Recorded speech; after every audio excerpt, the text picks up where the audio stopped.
Hi friends, இன்றைக்கி நம்ம 3ஆம் வகுப்பு கணிதமில் உள்ள முதல் பாடத்தில் உள்ள முதல் அலகு தான் பார்க்க போகிறோம். வண்ண வண்ண பூக்கள், புது புக்கு, நியூ எடிஷன் 2026-27 எடிஷனோட ஆன்சர் தான் பார்க்க போகிறோம்.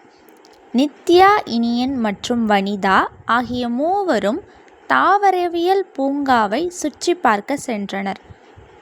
நித்யா, இனியன், வனிதா அப்படின்ட்டு 3 பேரும் தாவரவியல் பூங்காவை சுற்றி பார்க்க போகிறாங்க. இப்போது இந்த படத்தை பார்த்து நம்ம கீழே கொடுத்துருக்க வினாக்களுக்கு விடையளிக்கணும். படத்தில் உள்ள குழந்தைகளின் எண்ணிக்கை. இந்த படத்தில் மொத்தம் எத்தனை குழந்தைகள் இருக்காங்க அப்படின்னு கேட்டிருக்காங்க. விடை 4. அடுத்த கேள்வி, பெரியவர்களுக்கான நுழைவு கட்டணத்தில் டேஷ் பத்துக்கள் உள்ளன. அந்த போர்டில் கொடுத்துருக்காங்க பாருங்கள், ஒவ்வொருத்தருக்கும் ஒவ்வொரு நுழைவு கட்டணம் கொடுத்துருக்காங்க. அதில் பெரியவர்களுக்கான நுழைவு கட்டணத்தில் எத்தனை 10 இருக்குது அப்படின்னு கேட்டிருக்காங்க. 5 பத்துகள் இருக்குது. இப்போ விடை 5. அடுத்த கேள்வி, குழந்தைகளுக்கான நுழைவு கட்டணத்தில் டேஷ் ஒன்றுகள் உள்ளன. அதே மாதிரி குழந்தைகளுக்கான நுழைவு கட்டணத்தில் எத்தனை ஒன்றுகள் இருக்குன்னு கேட்டிருக்காங்க. விடை 5. அடுத்த கேள்வி, ஆசிரியர்களுக்கான நுழைவு கட்டணத்தில் டேஷ் பத்துகள் மற்றும் டேஷ் ஒன்றுகள் உள்ளன. விடை 3 பத்துகள் 5 ஒன்றுகள். அடுத்த கேள்வி, பள்ளி மாணவர்களுக்கான நுழைவு கட்டணத்தில் டேஷ் பத்துகள் மற்றும் டேஷ் ஒன்றுகள் உள்ளன. விடை 1 பத்துகள் மற்றும் 0 ஒன்றுகள் உள்ளன. அடுத்த கேள்வி, குழந்தைகளுக்கான நுழைவு கட்டணத்தில் ஒன்றின் இடமதிப்பு டேஷ். விடை 1 பத்துகள். அடுத்த கேள்வி, புகைப்பட கருவிக்கான கட்டணத்தில் 9இன் இடமதிப்பு டேஷ். விடை 9 பத்துகள். அடுத்த கேள்வி, குழந்தைகளுக்கான நுழைவு கட்டணத்தை டேஷ் கூட்டல் 5 எனவும் எழுதலாம். குழந்தைகளுக்கான நுழைவு கட்டணம் மொத்தம் 15. அதை நம்ம எப்படியும் எழுதலாம், 10 கூட்டல் 5 அப்படின்ட்டும் எழுதலாம். அடுத்த பிக்சர் பாருங்கள். எனக்கு பிடித்த சிவப்பு வண்ண பூக்கள். ஆஹா, அழகான மஞ்சள் வண்ண பூக்கள். ஊதா வண்ண பூக்கள் கண்ணை பறிக்கின்றன அப்படின்ட்டு 3 பேரும் 3 பூவை பற்றி சொல்கிறாங்க. பின்வரும் வினாக்களுக்கு விடையளி. பூக்களை எண்ணி எழுதுக. சிவப்பு வண்ண பூ மொத்தம் எத்தனை இருக்குன்னு எண்ணுங்க. 25 பூ இருக்குது. அடுத்து ஊதா வண்ண பூ எத்தனை இருக்குது? 21. மஞ்சள் நிற பூ எவ்வளோ இருக்குது? 13. அப்போ விடை பாருங்கள். சிவப்பு நிற பூ 25, ஊதா நிற பூ 21, மஞ்சள் நிற பூ 13. அடுத்த கேள்வி, ஊதா நிற பூக்களின் எண்ணிக்கையில் டேஷ் பத்துகள் மற்றும் டேஷ் ஒன்றுகள் உள்ளன. விடை 2 பத்துகள் மற்றும் 1 ஒன்றுகள் உள்ளன. அடுத்த கேள்வி பாருங்க. சிவப்பு நிற பூக்களின் எண்ணிக்கையிலிருந்து எண்களை முன்னோக்கி எழுதுக. சிவப்பு நிற பூ மொத்தம் 25. அதிலிருந்து நம்ம முன்னோக்கி எழுதணும் அப்படின்னா 26, 27, 28, 29, 30, 31, 32, 33, 34, 35, 36. அடுத்த கேள்வி, மஞ்சள் நிற பூக்களின் எண்ணிக்கையிலிருந்து எண்களை பின்னோக்கி எழுதுக. மஞ்சள் நிற பூக்கள் மொத்தம் எத்தனை இருந்துச்சு? 13 இருந்துச்சு. அதிலிருந்து எண்களை பின்னோக்கி எழுதும் போது 12, 11, 10, 9, 8, 7, 6, 5, 4, 3, 2. ஓகேவா? அடுத்த கேள்வி, சிவப்பு நிற பூக்களின் எண்ணிக்கை டேஷ். விடை 25. அதன் முந்தைய எண் 25க்கு முந்தின நம்பர் என்னது? 24. அப்போ விடை 24. மற்றும் அடுத்த எண் 25க்கு அடுத்த எண் என்னது? 26. அப்போ விடை 26. அடுத்த கேள்வி, 20ஐ விட அதிக எண்ணிக்கையில் உள்ள பூக்களை வட்டமிடுக. அதாவது சிவப்பு நிறப்பூ கொடுத்துருக்காங்க, ஊதா நிறப்பூ, மஞ்சள் நிறப்பூ. இந்த 3 நிற பூக்கள்லையும் எந்த பூக்கள் 20 பூக்களுக்கு அதிகமாக இருந்துச்சு எண்ணிக்கையில் அப்படின்னு கேட்டிருக்காங்க. விடை சிவப்பு நிறப்பூ 25 இருந்துச்சு, ஊதா நிறப்பூ 21 இருந்துச்சு, மஞ்சள் நிறப்பூ 13 தான் இருந்துச்சு. அப்போது சிவப்பு கலரையும் ஊதா கலர் பூவும் 20க்கு மேலே தான் எண்ணிக்கை இருந்துச்சு. அப்போ அது ரெண்டத்தையும் நம்ம வட்டமிடணும். அடுத்த கேள்வி, மிகப்பெரிய எண்ணிக்கையில் உள்ள பூவை வட்டமிடுக.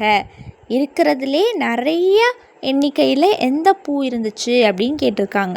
விடை சிவப்பு நிற பூவை வட்டமிடணும். அதுதான் 25 பூக்கள் இருந்துச்சு. அடுத்த கேள்வி, மிக சிறிய எண்ணிக்கையில் உள்ள பூவை வட்டமிடுக. இருக்கிறதுலே கம்மியான எண்ணிக்கையில் என்ன பூ இருந்துச்சு அப்படின்றத வட்டமிட சொல்லியிருக்காங்க. விடை மஞ்சள் நிறப்பூ. ஏன்னா அதுதான் 13 பூக்கள் தான் இருந்துச்சு. அடுத்து பாருங்க, சரியான விடையை டிக் செய்க. தட்டையான முகங்களை கொண்ட பொருள் எது? இங்கே பிக்சர்ஸ் பாருங்கள், கொடுத்துருக்க படங்களை பாருங்கள். எல்லாமே உருண்டையாக இருக்குது, ஆனால் செங்கல் மட்டும்தான் தட்டையாக இருக்குது. அப்போ விடை செங்கல். அதை நீங்கள் டிக் பண்ணணும். வளைவான முகத்தை மட்டும் கொண்ட பொருள் எது? விடை அந்த பாலை டிக் பண்ணணும். ஏன்னா அதுதான் வளைவான முகத்தை கொண்டு இருக்குது. அடுத்து 3வது கேள்வி, பாலின் நிழல் வடிவம் எது? பாலின் நிழல் வடிவம் வட்டம். அப்போ அந்த வட்டத்தை நீங்கள் டிக் பண்ணணும். அடுத்து 4வது கேள்வி, எரேசரை அச்சு பதித்தால் கிடைக்கும் வடிவம் எது? அதோட அச்சை நம்ம பதிச்சோம்னா நமக்கு என்ன வடிவம் கிடைக்கும் அப்படின்னா செவ்வகம் கிடைக்கும் நமக்கு. அப்போ நீங்கள் செவ்வகத்தை டிக் பண்ணணும். அடுத்த கேள்வி, நேர் விளிம்பு இல்லாத வடிவம் எது? விடை வட்டம். அதுக்கு தான் எந்த விளிம்புமே கிடையாது. அடுத்த கேள்வி, அனைத்து பக்கங்களும் சமமாக உள்ள வடிவம் எது? எந்த வடிவத்துக்கு எல்லா பக்கங்களும் சமமாக இருக்கும்? விடை சதுரம். அப்போ சதுரத்தை நீங்கள் டிக் பண்ணணும். அடுத்த ரோமன், நீளத்தை அளவிட உதவும் பொருத்தமான அளவை டிக் செய்க. ஃபஸ்ட்டு என்ன கொடுத்துருக்காங்க பாருங்கள், மல்லிப்பூ கொடுத்துருக்காங்க. அதை நம்ம எதை வச்சு அளப்போம்? முழம் அப்படின்ற அளவை வச்சு தான் நம்ம அளப்போம். 1 முழப்பூ, 2 முழப்பூ அந்த மாதிரி தானே அளப்போம். அப்போது ஃபஸ்ட்டு கொடுத்துருக்க படத்தை நீங்கள் டிக் பண்ணிக்கோங்க. அடுத்து பாருங்கள், ஒரு ப்ளே கிரவுண்டு கொடுத்துருக்காங்க. அதை நம்ம எதால் அளப்போம் அப்படின்னா காலடி அளவை வச்சு அளப்போம். அப்போது நீங்கள் அதே மாதிரி இதுக்கும் ஃபஸ்ட்டு பாக்ஸை டிக் பண்ணிக்கோங்க. அடுத்து கொடுத்துருக்காங்க ஒரு புத்தகம், ஒரு புக்கு கொடுத்துருக்காங்க. அதை நம்ம எதை வச்சு அளப்போம் அப்படின்னா ஜான், 1 ஜான் 2 ஜான் அப்படின்ட்டு கையை வச்சு அளப்போம். அப்போது 2வது கட்டத்தை நீங்கள் டிக் பண்ணிக்கோங்க. அடுத்த ரோமன், பொருத்தமான குறியீடுகளை மேல் அல்லது கீழ் அம்புகுறி கொண்டு நிரப்புக.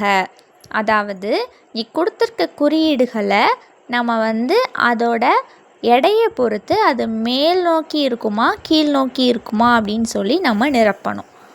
அதாவது தராசில் அவங்க கொடுத்துருக்கிறது 2ஐயும் வைக்கும் போது அது வெயிட்டாக இருந்துச்சு அப்படின்னா கீழே வந்துடும். அப்போது அதுக்கு நம்ம கீழ் நோக்கி அம்புகுறி போடணும். எடை குறைவாக இருந்துச்சு அப்படின்னா அது மேலேயே நிற்கும். அப்போது அதுக்கு மேல் நோக்கி அம்புகுறி போடணும். இப்போ ஃபஸ்ட்டு படத்தில் பாருங்கள், தக்காளியும் பூசணிக்காவும் கொடுத்துருக்காங்க. இதில் எது ரொம்ப எடையுள்ளதாக இருக்கும்? பூசணிக்காய் தான் ரொம்ப வெயிட்டாக இருக்கும். அப்போ பூசணிக்காய் கீழே வந்துடும் வெயிட்டாக இருக்கனால. அப்போது அதுக்கு கீழ் நோக்கி அம்புகுறி போடணும். தக்காளி அதை விட எடை கம்மியாக இருக்கும், அதனால் அது மேலேயே இருக்கும். அதனால் அதை மேல் நோக்கி அம்புகுறி போடுறோம். அடுத்த படத்தில் பாருங்கள், தராசில் நம்ம முட்டைகோஸையும் கத்தரிக்காவையும் வைக்கும் போது எது வெயிட்டாக இருக்கும்? முட்டைகோஸ் தான் வெயிட்டாக இருக்கும். அப்போது முட்டைகோஸ் கீழே வந்துடும். அதனால் நமக்கு அதுக்கு கீழ் நோக்கி அம்புகுறி போடுறோம். கத்தரிக்காய் வெயிட்டு கம்மியாக இருக்கனால அது மேலேயே நிற்கும். அதனால் அதுக்கு நம்ம மேல் நோக்கி அம்புகுறி போடுறோம். அடுத்த படத்தில் பாருங்கள், எலுமிச்சையும் தர்பூசணி பழமும் கொடுத்துருக்காங்க. இந்த ரெண்டில் எது ரொம்ப வெயிட்டாக இருக்கும்? தர்பூசணி பழம் தான். அப்போது அந்த சைடு தான் கீழே வரும். அப்போது அதை கீழ் நோக்கி அம்புகுறி போடுறோம். எலுமிச்சை பழத்துக்கு மேல் நோக்கி அம்புகுறி போடுறோம். அடுத்து பாருங்கள், எந்த பொருத்தமான பாத்திரத்தை கொண்டு விரைவாக நீரை நிரப்புவாய் என டிக் செய்க. அதாவது ஃபஸ்ட்டு பாருங்கள், ஒரு டேங்க் கொடுத்துருக்காங்க. அந்த டேங்க்கில் நீங்கள் எதை வச்சு ஊற்றுனா சீக்கிரமாக அதை நிரப்புவீங்க? ஒரு குட்டி மக்கை வச்சு ஊற்றுனா சீக்கிரம் நிரப்புவீங்களா, இல்லை ஒரு பெரிய பக்கெட்டை வச்சு ஊற்றுனா சீக்கிரம் நிரப்புவீங்களா? பக்கெட்டை வச்சு ஊற்றுனா தானே சீக்கிரம் நிரம்பும். அப்போது நீங்கள் பக்கெட்டை டிக் பண்ணணும். அடுத்த படத்தில் பாருங்கள், ஒரு பெரிய பக்கெட் இருக்குது. அந்த பக்கெட்டை நீங்கள் ஃபுல்லாக நிரப்பணும் அப்படின்னா எதை வச்சு ஊற்றுனா ஃபுல்லாக நிரம்பும்? ஒரு ஜக்கை வச்சு ஊற்றுனா நிரம்புமா, இல்லைனா அந்த கேனை வச்சு ஊற்றுனா நிரம்புமா? அந்த பெரிய கேனை வச்சு ஊற்றுனா தான் சீக்கிரமாக நிரம்பும். அப்போது அந்த கேனை நீங்கள் டிக் பண்ணிக்கோங்க. அடுத்து ஒரு வெண்கல பாத்திரம் இருக்குது. அந்த பெரிய பாத்திரத்தை நம்ம அந்த பாட்டிலை வச்சு ஊற்றுனா நிரம்புமா, இல்லைனா அந்த பானையை வச்சு ஊற்றுனா சீக்கிரம் நிரம்புமா? பானையை வச்சு ஊற்றுனாந்தான் சீக்கிரமாக நிரம்பும். அப்போ அந்த பானையை டிக் பண்ணிக்கோங்க. அடுத்து பாருங்கள், எனக்கு ஒரு மல்லிகை செடி வேண்டும், எனக்கு ஒரு சாமந்தி செடி வேண்டும், எனக்கு ஒரு ரோஜா செடி வேண்டும்.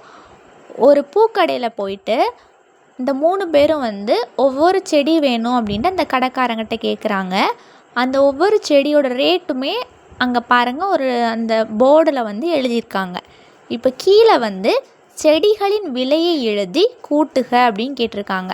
அதாவது அந்த போர்டில் கொடுத்துருக்க செடியின் விலையை நம்ம இதில் எழுதி கூட்டி மொத்த விலையை நம்ம எழுத போகிறோம். மல்லிகை செடியின் விலை 36, ரோஜா செடியின் விலை 46. இப்போது இதை கூட்டும் போது ஃபஸ்ட்டு ஒன்றுகள்லேருந்து கூட்டணும். 6 கூட்டல் 6 12. அப்போ 2 கீழே போடணும், 1 மேலே போடணும். அடுத்து 10களை கூட்டும் போது 1 கூட்டல் 3 கூட்டல் 4 8. அப்போ மொத்த விலை 82. அடுத்து பாருங்கள், மல்லிகை செடியின் விலை 36, சாமந்தி செடியின் விலை 27. இப்போது அதே மாதிரி ஒன்றுகள்லேருந்து கூட்டணும். 6 கூட்டல் 7 13. அப்போது 3 இங்கே போட்டுட்டு 1 மேலே போடுறோம். அடுத்து 10களில் கூட்டும் போது 1 கூட்டல் 3 கூட்டல் 2 6. அப்போ மொத்த விலை 63. நெக்ஸ்ட்டு சாமந்தி செடியின் விலை 27, சம்மங்கி செடியின் விலை 35. இப்போது அதோட மொத்த விலையை நம்ம கண்டுபிடிக்கிறதுக்கு 2த்தையும் கூட்டணும். முதல்ல ஒன்றுகளை பார்க்கணும். 7 கூட்டல் 5 12. அடுத்து 10களை பாருங்கள், 2 கூட்டல் 3 கூட்டல் 1, விடை 6. அப்போது மொத்த விலை 62. மொத்த விலைனாலே நம்ம கூட்டணும். அடுத்து ரோஜா செடியின் விலை 46, சாமந்தி செடியின் விலை 27. மொத்த விலையை கண்டுபிடிக்க கூட்ட போகிறோம். ஃபஸ்ட்டு ஒன்றுகளை பாருங்கள், 6 கூட்டல் 7 13. அப்போ 3 கீழே போட்டுட்டு 1 நம்ம மேலே போடுறோம். அடுத்து 10களை நம்ம கூட்டும் போது 4 கூட்டல் 2 கூட்டல் 1 7. மொத்த விலை 73. அடுத்து செம்பருத்தி செடியின் விலை 16, ரோஜா செடியின் விலை 46. அப்போது மொத்த விலையை கண்டுபிடிக்க நம்ம கூட்ட போகிறோம். ஒன்றுகளில் பாருங்கள், 6 கூட்டல் 6 12. 2 கீழே போட்டுட்டு 1 மேலே போடுறோம். அடுத்து 10களை கூட்டும் போது 1 கூட்டல் 1 கூட்டல் 4 6. அப்போ மொத்த விலை 62. அடுத்து சம்மங்கி செடியின் விலை 35, ரோஜா செடியின் விலை 46. மொத்த விலை கண்டுபிடிக்க கூட்ட போகிறோம். ஒன்றுகளை கூட்டினா 11 வரும். மேலே 1 போட்டுட்டு கீழே 1 போடுறோம். அடுத்து 3 கூட்டல் 4 10களை கூட்டும் போது 3 கூட்டல் 4 கூட்டல் 1 8. அப்போ மொத்த விலை 81. அடுத்து கடைக்காரங்கிட்ட போய் வாங்கினாங்கல்ல. அடுத்து அவர் வந்து அவங்க கேட்ட செடியையும் மீதி பணத்தையும் கொடுக்குறாரு. இப்போ இவங்க கீழே நமக்கு கொஸ்டின் கொடுத்துருக்காங்க பாருங்கள். செடிகளின் விலையை எழுதி மீதி தொகையை காண்க. அதாவது கடைக்காரரிடம் கொடுத்த பணம் அவங்களே கொடுத்துருக்காங்க ரூபாய் 60 அப்படின்னு சொல்லிட்டு. அவள் வாங்கின ரோஜா செடியின் விலை வந்து 46. அப்போது மீதி தொகையை நம்ம கண்டுபிடிக்கணும். மீதி கண்டுபிடிக்கிறதுக்கு நம்ம வந்து கழிக்கணும். அப்போது 60லேருந்து 46 கழிக்க ஃபஸ்ட்டு ஒன்றுகளில் பாருங்கள். 0லேருந்து 6 நம்மளால் கழிக்க முடியாது. அதனால் 6லேருந்து நம்ம கடன் வாங்கும் போது 0 வந்து 10 ஆகும், 6 வந்து 5 ஆகும். அப்போ 10லேருந்து 6 கழிச்சோம்னா 4, 5லேருந்து 4 கழிச்சோம்னா 1. அப்போ மீதி தொகை 14. அடுத்து பாருங்கள், கடைக்காரரிடம் கொடுத்த பணம் வந்து ரூபாய் 40ன்னு அவங்களே கொடுத்துட்டாங்க. அடுத்து மல்லிகை செடியின் விலை வந்து 36. இப்போ 40ஐயும் 36ஐயும் நம்ம கழித்தோம்னா நமக்கு மீதி தொகை கிடச்சிரும். 0லேருந்து 6 நம்மளால் கழிக்க முடியாது. அதனால் பக்கத்துலேருந்து கடன் வாங்கும் போது 0 வந்து 10,000, 4 வந்து 3ஆக மாறிடும். இப்போ ஒன்றுகளை பாருங்கள். 10லேருந்து 6 கழிச்சோம்னா 4, 3லேருந்து 3 கழித்தோம்னா 0. அப்போ மீதி தொகை ரூபாய் 4. அடுத்து கடைக்காரரிடம் கொடுத்த பணம் வந்து 50 ரூபாய்ன்னு அவங்களே கொடுத்துருக்காங்க. செம்பருத்தி செடியின் விலை எவ்வளவு? 16. அப்போது 50ஐயும் 16ஐயும் கழித்தோம் அப்படின்னா நமக்கு மீதி தொகை கிடச்சிரும். அப்போது 0லேருந்து நம்மளால் 6 கழிக்க முடியாது. அதனால் பக்கத்துலேருந்து கடன் வாங்குவோம். கடன் வாங்கும் போது 0 வந்து 10 ஆகிரும், 5 வந்து 4 ஆகிரும். அப்போது 10லேருந்து 6 கழித்தோம் அப்படின்னா நமக்கு மீதி 4 கிடைக்கும். அதே மாதிரி 4லேருந்து 1 கழித்தோம் அப்படின்னா 3. அப்போ மீதி தொகை 34. அடுத்து கடைக்காரரிடம் கொடுத்த பணம் என்ன கொடுத்துருக்காங்க? 30. சாமந்தி செடியின் விலை 27. அப்போது 30ஐயும் 27ஐயும் கழிக்கணும்னா ஃபஸ்ட்டு ஒன்றுகளை பாருங்கள். 0ல் வந்து நம்ம கழிக்க முடியாது. அதனால் பக்கத்தில் கடன் வாங்குவோம். அப்போ 0 வந்து 10 ஆகிரும், 3 வந்து 2ஆக மாறிடும். அப்போ 10லேருந்து 7 கழித்தோம் அப்படின்னா 3, 2லேருந்து 2 கழித்தோம்னா 0. அப்போ மீதி தொகை 3 ரூபாய். அடுத்து அதே மாதிரி கடைக்காரரிடம் கொடுத்த பணம் என்ன கொடுத்துருக்காங்க? 50. சம்மங்கி செடியின் விலை 35. நம்ம இப்போது 50லேருந்து 35 கழிக்கணும். ஃபஸ்ட்டு ஒன்றுகளை பாருங்கள். 0லேருந்து நம்மளால் 5 கழிக்க முடியாது. அதனால் பக்கத்துலேருந்து கடன் வாங்கும் போது 0 வந்து 10 ஆகிரும், 5 வந்து 4ஆக மாறிடும். அப்போ 10லேருந்து 5 கழிக்கும் போது 5, 4லேருந்து 3 கழிக்கும் போது 1. அப்போ மீதி தொகை 15. அடுத்து கடைசி கணக்கு பாருங்கள். கடைக்காரரிடம் கொடுத்த பணம் அவங்க வந்து 20 அப்படின்னு சொல்லி கொடுத்துட்டாங்க. செம்பருத்தி செடியின் விலை வந்து 16. அப்போது ஒன்றுகளை பாருங்கள். 0லேருந்து 6 நம்மளால் கழிக்க முடியாது. அதனால் பக்கத்துலேருந்து கடன் வாங்கும் போது 10 ஆகிரும், 2 வந்து 1 ஆகிரும். அப்போது 10லேருந்து 6 கழித்தோம் அப்படின்னா 4, 1ல் 1 கழித்தோம் அப்படின்னா 0 தான். அப்போ மீதி தொகை 4. ஓகே ஃப்ரெண்ட்ஸ், இதே மாதிரி நிறைய வீடியோஸ் பார்க்க நம்ம சேனலை சப்ஸ்கிரைப் பண்ணிக்கோங்க. இந்த வீடியோ உங்களுக்கு பிடிச்சிருந்துச்சுன்னா லைக் பண்ணிக்கோங்க. உங்கள் ஃப்ரெண்ட்ஸ்க்கும் ஷேர் பண்ணுங்கள். தேங்க்யூ.